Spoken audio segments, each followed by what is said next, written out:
Video start होने से पहले मैं कुछ अपने बारे में बता दूँ। मैं एनआईटी त्रिची से पढ़ा हुआ हूँ। वहाँ से मैंने एमसीए करा है। एमसीए करके अभी मैं 1 लाख प्लस मेरी सैलरी में पर मंथ जॉब कर रहा हूँ। तो मेरा मोटिव क्या है कि मैं जो चीज़ें फेस किया हूँ, जो प्रॉब्लम मैंने फेस किया है अपने बीसीए के जब मैं पढ़ रहा था बीसीए उस टाइम जो भी प्रॉब्लम मैंने फेस कराया, फिर एमसीए के टाइम पे जो मैंने प्रॉब्लम फेस किया, तो मैं चाहता हूँ कि मैं ऐसे गाइड आप लोगों को प्रोवाइड कर दूँ और उन चीज़ों को मैं एक ईजी वे में प्रोवाइड करूँ ताकि आप अपना करियर बिल्ड कर सकें। हाँ, ये कर लो पहले। तो आओ हम स्टार्ट करते हैं अब सी प्लस प्लस लैंग्वेज का इंट्रोडक्शन बिगिनिंग से और आपको समझाते हैं। तो सबसे पहला पॉइंट जो है सी प्लस लैंग्वेज इंट्रोडक्शन में, जो ये लैंग्वेज है, अच्छा ये लैंग्वेज स्टार्ट करने से पहले मैं आपको कुछ चीज़ें बता दूं। जैसे आप सी लैंग्वेज पढ़ेंगे ना तो इसमें बहुत सारे टर्म आएंगे। टर्म का मतलब समझ रहे हो? जैसे क्या होता है कि हम जब डेटा टाइप की बात करते हैं या फिर हम बात करते हैं कि फंक्शन क्या है या फिर हम रिकर्सन बात करते हैं, तो ये जो टर्म आ रहा है ना, इन टर्म को आपको डरने वाली बात नहीं है। ये डेटा टाइप क्या है, रिकर्सन क्या है, फंक्शन क्या है और जो चीज़ें फाइल हैंडलिंग क्या है, ये सब चीज़ें जब आएंगी ना तो आपको पहले टाइम पे ये स्टार्टिंग में जो एब्सोल्यूट बिगिनर है उनको एक बार में समझ में थोड़ी सी प्रॉब्लम होगी, लेकिन ऐसी बात नहीं है। फॉर एग्जाम्पल, अगर मैं ताजमहल बोल दूँ, अगर मैंने बोला ताजमहल, तो आपको क्या आता है एक बार में तुरंत समझ में आ जाएगा ना, अच्छा ताजमहल की बात कर रहे हैं ना आप, जो आगरा में है इसकी बात कर रहे हैं, मतलब दिमाग में तुरंत आ गया ना। लेकिन आया कैसे? अगर मैं आपको कभी भी ताजमहल के बारे में बताता नहीं, मैं पहले बार में केवल नाम लेता ताजमहल, तो आपको थोड़ा सा ये आपको समझने में थोड़ा प्रॉब्लम होती है। ताजमहल की किसकी बात हो रहा है, ताजमहल है क्या, ऐसे प्रॉब्लम होती ना। लेकिन जब आपने कहीं से भी, मतलब आपके फ्रेंड या फिर आप स्टार्ट से जब पढ़ रहे थे उस टाइम से आपने जब चीज़ें सीखी जानी कि ताजमहल क्या है, तो आपको ये बहुत ही सिंपल तरीका लगा कि ये ताजमहल ऐसे बना है, ये सब है। तो सेम इस लैंग्वेज में भी है, कुछ टर्मोलॉजी आएंगे जो कि आपको स्टार्ट में समझना है। अच्छा, ये टर्मोलॉजी जो आते हैं ना, ऐसा नहीं है कि ये दूसरे लैंग्वेज में जाके कुछ इसका नाम चेंज होगा। मोस्टली ज़्यादा समझ लो 90 to 95 जो नाम होते हैं ना, सब सारे सेम ही रहते हैं, बहुत ही कम ही चेंज होते हैं। तो बस हमको एक कोई लैंग्वेज पे कमांड अपना बनाना है, बस आपको आराम से आ जाएगा। आपके दिमाग में ऐसे भी आ गया कि मैं अगर सी प्लस प्लस लैंग्वेज अगर मैं कर लेता हूँ तो मैं क्या एक अच्छा कोडर हो जाऊँगा? तो 100% आपको मैं बता रहा हूँ कभी नहीं होगी। क्यों? क्योंकि जो लैंग्वेज है ना, वो चीज़ एक अलग है लैंग्वेज, लेकिन उस पर कोडिंग करना एक अलग है। मतलब अगर आपको कोडर बनना है तो कोडिंग आपको अलग से मेहनत करनी पड़ेगी। अगर आपको लैंग्वेज सीखना है उसको लिए अलग से मेहनत करनी पड़ेगी। तो मैं लैंग्वेज बता रहा हूँ, साथ ही साथ आपको कोडिंग बता रहा हूँ।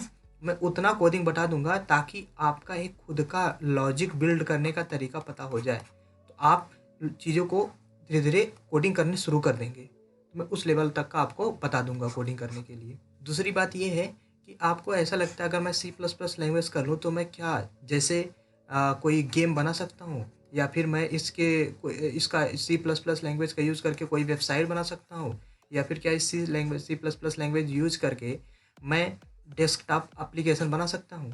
नहीं। तो ये सब देखो चीज़ें, आपको ऐसा लगता है ना, मैं देखो इसमें कोई ऐसे छुपाने वाली बात नहीं है और ना ही आपको ऐसे डिमोटिवेशन करने वाली बात है। अगर आपको लगता है कि मैं पढ़ के तुरंत ये बना लूँगा तो आपसे नहीं बनेगा। क्यों? क्योंकि जब चीज़ें गेम की बात आती है, डेस्कटॉप एप्लीकेशन की बात आती है, तो उसमें बहुत सारी चीज़ें इन्वॉल्व होती हैं।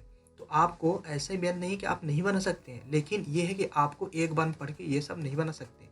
आपको इसको मेहनत करनी पड़ेगी। आपको कर्नल से कैसे कम्युनिकेट करते हैं, कौन से कमांड से काम होता है या फिर कौन से कोडिंग लिखे ताकि हमारा कर्नल उस तरीके से कमांड को पास करे, कम्युनिकेट करे, वो चीज़ें हमें आउटपुट में दे। ये सब चीज़ें आपको टाइम जैसे आपको बढ़ता चला जाएगा, आपकी एक्सपीरियंस होती चलेगी, आपको धीरे-धीरे आप सीखते चले जाएँगे। तो सीधे-सीधे आप उस टाइम आते-आते आप ये गेम का भी सी प्लस प्लस से बना सकते हैं, वेबसाइट का भी यूज़ कर सकते हैं सी प्लस प्लस में कहीं न कहीं, और आप डेस्कटॉप एप्लीकेशन में भी यूज़ कर सकते हैं। तो आई होप कि आप लोगों को जितना मैंने पॉइंट बता दिया यहाँ पे आपको समझ में आ गया होगा कि इस पे सबसे ज़्यादा फोकस करिए और इसको एकदम क्लियर कॉन्सेप्ट बनाइए इसको। क्यों? क्योंकि देखो, जब हमें कोई एक भी लैंग्वेज नहीं आती ना, तो किसी एक लैंग्वेज पे हमें अच्छे से कमांड करना ज़रूरी है। क्योंकि जब हमें एक लैंग्वेज आ जाएगी ना, अब हम अगर सी लैंग्वेज पढ़ेंगे, अगर हम सी लैंग्वेज सी प्लस प्लस पढ़ लिए, अगर हम सी लैंग्वेज पढ़े, हम जावा पढ़े, हम पाइथन पढ़े, जो भी लैंग्वेज पढ़ेंगे ना बहुत ही आसान हो जाएगा। इस लैंग्वेज को पढ़ के कोई भी एक लैंग्वेज पढ़ लो, लेकिन उसको अच्छे से पढ़ो। अगर आपको ये लगता है कि मैं अगर लैंग्वेज पढ़ लूँ, अगर मैं ये लैंग्वेज पढ़ लूँ तो मुझे कोडिंग आ जाएगा, कोडिंग का मतलब मैं अच्छा एक कोडर बन जाऊँगा, मुझे लॉजिक बिल्ड करना चला आ जाएगा, तो ये सब चीज़ें आप अपने दिमाग से निकाल दीजिए। क्यों? क्योंकि लैंग्वेज एक तरीका होता है कोडिंग करने के लिए। ना कि लैंग्वेज आपको लॉजिक नहीं सिखाता। लैंग्वेज आपको सिखाता है कि हम कैसे किसी भी कंप्यूटर से हम किस तरीके से बात कर सकते हैं। मतलब क्या हम ऐसे जैसे हम बात कर रहे हैं आप लोग समझ रहे हैं, अगर हम कंप्यूटर से ऐसे बात करें क्या ये समझ पाएगा? नहीं। हम इसको बोल देंगे भाई तुम 2 नंबर का ऐड करके दिखाओ हमें, तो ऐसे सुनेगा? नहीं सुन पाएगा, नहीं समझ पाएगा। तो इसको हमें समझाने के लिए क्या करना पड़ेगा? ये लैंग्वेज सीखना पड़ेगा। जब हम ये लैंग्वेज सीख लेंगे, कंप्यूटर से आराम से कम्युनिकेट करेंगे। तो ये इम्पोर्टेंस है, हम कंप्यूटर से कैसे कम्युनिकेट करेंगे उसका हम मुझे लैंग्वेज सीखना पड़ेगा। एक तरीका ये है कि या तो हम कंप्यूटर को अपना लैंग्वेज सिखा दें, तो कंप्यूटर को अपना लैंग्वेज सिखाना हमको उतना ज़्यादा कठिन लगता है एज़ कम्पेयर टू कंप्यूटर का लैंग्वेज मुझको सीखना। ये ऐसा मैं क्यों बोल रहा हूँ, क्योंकि जब मैं कंप्यूटर को अपना लैंग्वेज सिखाऊंगा तो मैं एक अच्छा एकदम प्रो लेवल का एक प्रोग्रामर हूँगा, ताकि मैं कंप्यूटर में ऐसे कोड लिखूँ ताकि वो मेरे लैंग्वेज को समझ सके। तो सोचो ये बहुत बड़ी चीज़ है ये सब करना। तो उससे आसान क्या है कि जो लैंग्वेज पहले से लिखा गया है, कंप्यूटर जिनको जानता है, हम उन लैंग्वेज को सीख लेते आपस में बात कर लेंगे। तो हम अब बात करते हैं सी लैंग्वेज के इंट्रोडक्शन का। तो सी लैंग्वेज जो होता है ना, ये एक ऐसा लैंग्वेज है जो कि जनरल पर्पज के लिए यूज होता है। देखो ये इंट्रोडक्शन में मैं कुछ पॉइंट ऐड करूंगा, बाकी और अपने से आप लोग एक्सप्लोर कर। मैं देखो रिकमेंडेशन हमेशा देता रहूँगा। आपको करना क्या है, अगर आप मेरे बात को स्टार्टिंग से फॉलो करते जाइए और एंड तक जाइए, मेरा 100% दावा है आप अच्छे लेवल का कोडिंग कर लेंगे। ये मेरा दावा है, मैं बता रहा हूँ। देखो पहला पॉइंट ये है कि जो सी लैंग्वेज है ये क्या है? जनरल पर्पज लैंग्वेज है। अब जनरल पर्पज लैंग्वेज का मतलब क्या है आपको क्लियर करता हूँ। आपने सुना है कभी जनरल स्टोर का नाम सुना है? जनरल स्टोर जिसपे हम जाते हैं, कभी सॉप नहाने वाला साबुन मिल जाता है, कपड़े धोने वाला साबुन मिल जाता है, ऑयल मिल जाता है, और हम वहाँ पे हम कोई भी चीज़ें, मतलब मोस्टली मुझे दाल चीनी चावल कुछ भी चाहिए था होता है तो हम वहाँ पे जाते हैं जनरल स्टोर पे, हमें ये सब सारी चीज़ें मिल जाती है। तो इसका नाम किस लिए पड़ा जनरल स्टोर? क्योंकि हमारे जनरल जो चीज़ें काम हो रही है ना, उन चीज़ें से हमें यहाँ पे आराम से मिल जाएगी, तो इसलिए इसका नाम क्या है? General store. तो मैं इसकी बात कर रहा हूँ कि जनरल पर्पज़ प्रोग्रामिंग लैंग्वेज है ये। तो जनरल पर्पज़ प्रोग्रामिंग लैंग्वेज का मतलब जनरल में हम लोग यूज़ क्या करते हैं अपने, अगर कंप्यूटर की बात करें तो हम या तो गेम खेलते हैं, गेम की बात करते हैं, या फिर हम डेस्कटॉप एप्लीकेशन की बात करते हैं, या फिर इसके अलावा हम कोई जैसे 5G जो चल रहा है इसमें कोडिंग जो हो रही है इसमें भी C++ लैंग्वेज यूज हो रहा है। तो इसका मतलब क्या है? इसका मतलब हम गेम में भी यूज़ कर रहे हैं, डेस्कटॉप एप्लीकेशन में भी, 5G की जो चल रहा है उसमें भी। ऐसे बहुत सारे एरिया है जहाँ पर हम क्या कर रहे हैं? C++ लैंग्वेज का यूज़ कर रहे हैं। मतलब हम अपने जनरल वाली चीज़ें में जो चीज़ें यूज कर रहे हैं, जनरल जो हम काम करते हैं, जनरल जो चीज़ें हैं हमारे लिए, हम वहाँ पे भी यूज कर सकते हैं। तो इसलिए कि किस तरीके से लैंग्वेज है? जनरल पर्पज़ प्रोग्रामिंग लैंग्वेज है। जनरल स्टोर के तरीके से आप इसको समझ लीजिए, जनरल पर्पज़ प्रोग्रामिंग लैंग्वेज है। अच्छा, सेकंड पॉइंट हम बात करते हैं, ये जो लैंग्वेज है ना, ये लैंग्वेज है कंपाइल्ड लैंग्वेज। अब कंपाइल्ड लैंग्वेज का मतलब क्या है? पहले आपको कंपाइल्ड लैंग्वेज आपको समझाते हैं इसका मतलब क्या। फॉर एग्जाम्पल जैसे मैंने लिख दिया कि तुम खाना खाते हो। अब देखो मैंने ये लिख दिया ना, ये तुम आराम से समझ सकते हो कि मैं कह क्या रहा हूँ। क्यों? क्योंकि तुमको ये चीज़ें पता है और तुम आराम से इसको समझ ले रहे हो। लेकिन मैं इस कंप्यूटर को बोलूँ तुम खाना खाते हो, कहीं लिख दूँ तो ये चीज़ें समझ नहीं पाएगा इसको। तुम खाना खाते हो ये क्या बोलेगा कि भाई मैं तो 0 और 1 के फॉर्म में ही समझता हूँ। अच्छा, जो एकदम एब्सोल्यूट बिगिनर उनको समझा दूँ कि कंप्यूटर जो होता है वो केवल बाइनरी रूप में समझता है। बाइनरी का मतलब जो 0 और 1 है ना, ये 2 नंबर होते हैं बाइनरी, इसी में ये समझता है। अगर मैं क लिख दूँ तो ये क को भी पहले बाइनरी में कन्वर्ट करेगा। तो बाइनरी में जो नंबर आएगा उसको अपने कहीं मेमोरी स्टोर करेगा, उसका नाम रख देगा क। अब ये सोच रहे होगा ना कि ये क का बाइनरी कैसे बदलेगा? तो ये क के सारे नंबर होते हैं, अभी बहुत सारी चीज़ें आपको बताने आगे आएंगे सब। फॉर एग्जाम्पल मैं ऐसे बता रहा हूँ कि ये क जो है स्टोर करेगा हमेशा किसके फॉर्म में? बाइनरी के फॉर्म में।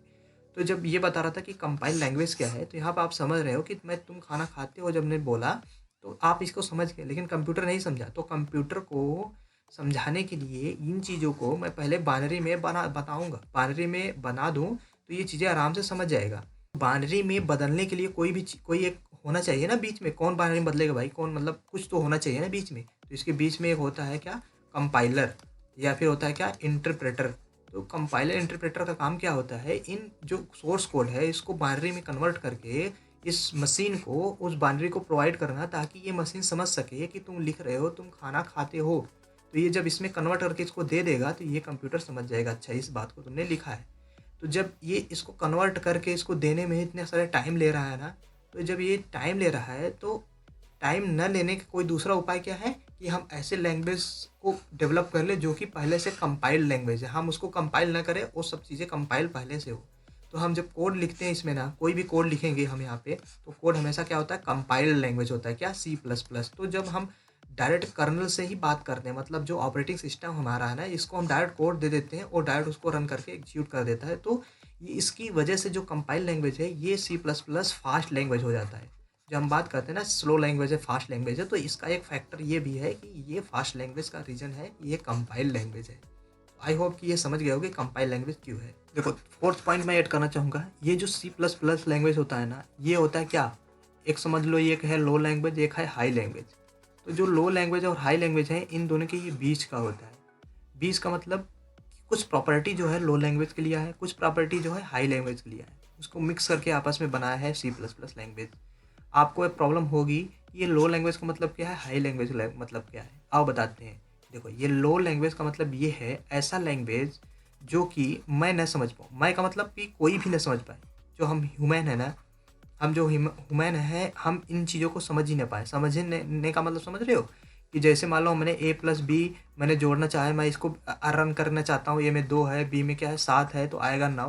तो हम इसको समझ रहे हैं ना कि ए में बी 7 है तो 9 आ गया। लेकिन अगर मैं ऐसा ना लिख के 2 की बाइनरी लिख दूँ, 2 की बाइनरी जो है, मान लो एग्जाम्पल के लिए कोई भी बाइनरी मान लो हो गया 2 का नाम, मान लो ये 2 की बाइनरी एग्जाम्पल, ये समझ लो, एग्जैक्ट मैं सही नहीं लिख रहा, क्यों नहीं? ये मान लो 7 की बाइनरी है।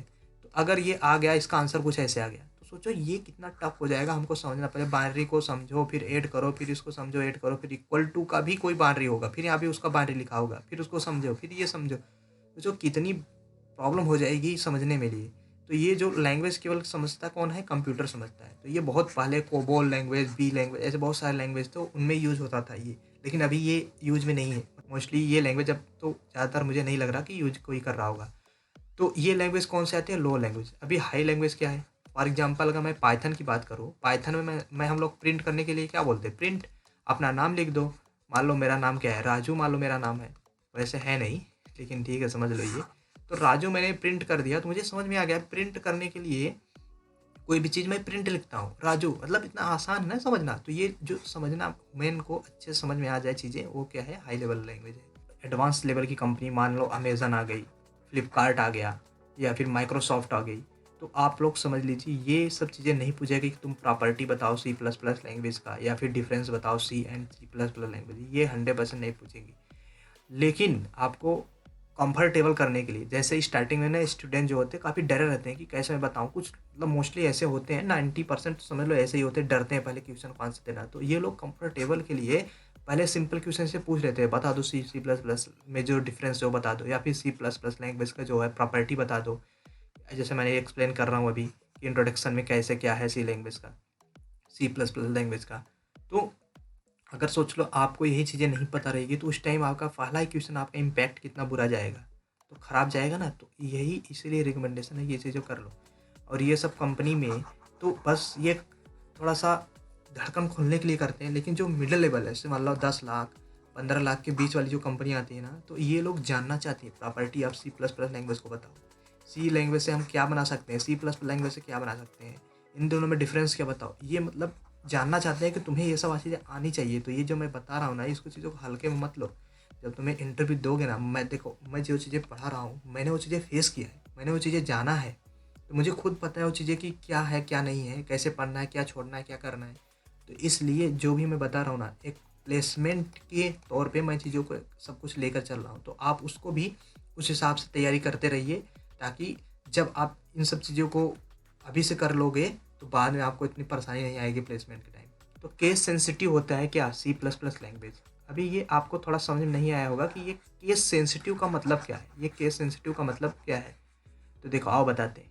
जैसे मैंने लिख दिया, मान लो मैंने सी प्लस प्लस लैंग्वेज का कोई कोड कर रहा हूँ, मैं कोई भी कोड कर रहा हूँ। अभी देखो मैं लिखा इंट मेन, अब इंट मेन के अंदर मैं लिख रहा हूँ क्या, कि मान लो आई एन टी मैंने लिख दिया ए, फिर एक आई एन टी लिख दिया, फिर लिख दिया ए। अभी ये अब आपको समझ में आएगा ये इंट क्या लिख दिया, मेन क्या लिखा है, यहाँ ए बी, इसका क्या मतलब है, करली ब्रैकेट का मतलब है। ये देखो कोडिंग करने का तरीका होता है, इसको आपको समझने कोई बात ही नहीं है, सब कुछ एक्सप्लेन किया जाएगा आगे आगे वाले वीडियो में। बस आपको समझाना, जो मैं समझाना चाहता हूँ वो चीज़ें देखो, इसमें बहुत ज़्यादा दिमाग लगाने की बात नहीं है, बस जो मैं बता रहा हूँ इसको ध्यान से देखना। इंट ए लिखा हूँ, फिर इंट ए लिखा हूँ, बस अंतर क्या है, ये मैंने कैपिटल लिखा है, इसमें क्या लिखा है, स्मॉल है। तो जब मैं बताऊँगा मैंने लिया है ए और ये लिखा है। तो ये सी प्लस प्लस लैंग्वेज के पास जब इस कैपिटल ए आएगा तो ये बोलेगा अच्छा तुम कैपिटल ए हो। जब ये स्मॉल ए में जाएगा तो ये बोलेगा तुम स्मॉल ए हो।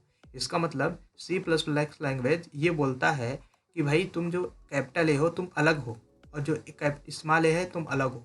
मतलब कि स्मॉल ए कैपिटल ए में ये डिफरेंस करता है, ना कि दोनों को एक मानता है। एक कभी नहीं मानता। फॉर एग्जांपल मैं लिख दिया ए डबल पी यल ई, या फिर ऐसे लिख दिया ए डबल पी यल ई, ये बोलेगा दोनों अलग अलग चीज़ें हैं, ये एप्पल अलग है, ये एप्पल अलग है। तो इन्हीं चीज़ों को बोलते हैं क्या, केस सेंसिटिव। मतलब कि स्मॉल लेटर कैपिटल लेटर को डिफरेंट मानता है सी प्लस प्लस लैंग्वेज। तो जब हमने इंट ए लिखा था ये डिफरेंट है और ये स्मॉल ए डिनोट डिफरेंट है, इसलिए ये क्या है, केस सेंसिटिव। मैंने बोल दिया था कि कुछ टर्मिनोलॉजी आएंगी जो को आपको याद रखना है। अगर आपने ये केस सेंसिटिव याद कर लिया इस लैंग्वेज में ना, तो आगे कोई फ्यूचर में कुछ भी लैंग्वेज पढ़ेंगे तो ये केस सेंसिटिव नंबर जो टर्म है फिर आएगी, तो आपको बस समझने उस टाइम बहुत आसान हो जाएगा चीज़ों को समझना। अच्छा ये केस सेंसिटिव क्या है, ये एब्सोल्यूट बिगनर के लिए थोड़ी सी प्रॉब्लम होगी, लेकिन कोई बात नहीं, आपको समझ में आता चला जाएगा। तो आई होप कि ये समझ में आ जाएगा कि केस सेंसिटिव का मतलब ये होता है कि चीज़ों को ये डिफरेंट करता है। अगर आप सेम में लिखे हो, बस स्मॉल और कैपिटल लेटर का डिफरेंट हो। तो ये सी प्लस प्लस लैंग्वेज का थोड़ा सा इंट्रोडक्शन था। बाकी कि आप हिस्ट्री आप खुद से जाके एक्सप्लोर करिए। अभी देखो ये मैं थोड़ा सा कॉम्पैक्ट फॉर्म में सब बता रहा हूँ कि आपको क्या चीज़ें ज़रूरी है, क्या सब आपको पढ़ना है। लेकिन अब आपका काम है कि आप हिस्ट्री को जाके एक्सप्लोर करिए। आप देखो एक चीज़ पहले है, आप जरूर नोट्स 100% आपको मैं रिकमेंडेशन करूँगा, नोट्स बनाइए। क्यों मैं बता रहा हूँ नोट्स बनाने के लिए, क्योंकि आप कभी बार यूट्यूब से पढ़ेंगे, कभी कभार आप कहीं नेट से जाके पढ़ेंगे, कभी कभार आप किसी के नोट से लेकर पढ़ लिए। तो जब आप ये सब चीज़ें एक समराइज वे में अपने नोट्स में लिखेंगे, लेकिन अगर आप नोट्स से बनाते हैं तो उस टाइम आप यूट्यूब से पढ़ लिए, नेट से पढ़ लिए, किसी के नोट से पढ़ लिए, आपको उस टाइम तो आता रहेगा, लेकिन 1 महीने 2 महीने बीतने के बाद धीरे धीरे वो चीज़ें भूलती चली जाती हैं। तो आपको रिवीजन करना होता है। जब रिवीजन करेंगे तो चीज़ें समझ में आ जाती है। लेकिन रिवीजन करोगे कहाँ से, आपको भूल जाएगा ना कौन से चैनल पर कौन से वीडियो देखे थे, कौन से नेट से हम कहाँ से सर्च किए थे, किसके नोट्स लेकर पढ़े थे, ये सब चीज़ें भूल जाता है। तो हमेशा आप याद रखना कि नोट्स ज़रूर बना लेना। नोट्स बना के पहले आप हिस्ट्री उसको समझना कि कौन डेवलप किया था, कौन सी ईयर में, उसके पहले कौन से लैंग्वेज थे, और सी प्लस प्लस के बाद कौन से लैंग्वेज आए, उन जो प्रीवियस लैंग्वेज था उनमें क्या डिफरेंट करके हम आगे वाले लैंग्वेज में शिफ्ट हुए, या फिर सी प्लस प्लस लैंग्वेज में हम शिफ्ट होकर और सारे लैंग्वेज में क्यों गए। ये भगवान क्या जुल्म है।